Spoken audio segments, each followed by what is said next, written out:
This is one of the horror stories. On the way to the warehouse, the scenery changed from a bustling city to a grassland devoid of trees, from dawn to dusk.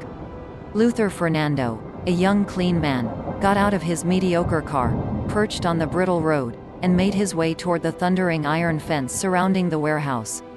The gate was open, so Luther headed right in. The warehouse was an enormous brick building with no dents or scratches on it. By the warehouse's overhead silver door stood Mr. Gardner, a wrinkly old man wearing a leather garment, and was the one who offered him this job. "Ah," the old man said, facing Luther, shaking his hand. "Our new night guard, Luther, right?" Luther nodded his head, and they both entered the enormous warehouse. It was vast, with variations in size, cardboard boxes, stacked, toppled, everywhere, as if the warehouse would never end. In the event anyone breaks in, make sure they don't steal anything. Everything in here is really valuable, I mean, just don't peek inside the boxes. Do your job and you'll be fine, Mr. Gardner told him while smiling and tapping him on the shoulder. On the seat over there is all the stuff you will need. Thanks, replied Luther. After he left, Luther noticed the blue chair next to a closet in the corner of the warehouse and saw the stuff Mr. Gardner was talking about. There was a buckle belt, a red flashlight, a small headlight, and a golden key. He wrapped the belt around his waist and strapped the items onto it.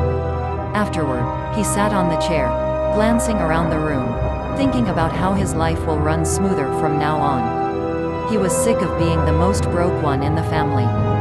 His wealthy uncle was a security guard at a warehouse in the city, and he made it to manager rank just like Mr. Gardner, but that warehouse was charred. Other than that, Luther just wanted a break from the city side.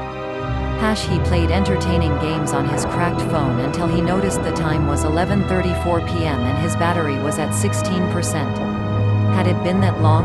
He rose to stretch and to clear his vision from the blue rays. He glanced at the boxes, curiously. What was in there? Taking a break from his phone, he walked to one of the boxes closest to him. He stood over it. It was as small as a board game box. He grabbed it and took the lid off, and lay it on the floor. His heart dropped. There were pistols, rifles, knives, fuzzy ropes, and razor-sharp daggers. He popped the lid on and paced around the small box, with his hands over his head. What was this? Who was he guarding this against? He had so many questions it was making his head feel like it was going to burst. He was breathing as if he would never breathe again. Without the slightest of thoughts, he opened another, a square box. And this open box made him question everything. It was a cake, a fabulous red cake with a piece of burnt toast on its side. He took a big gulp.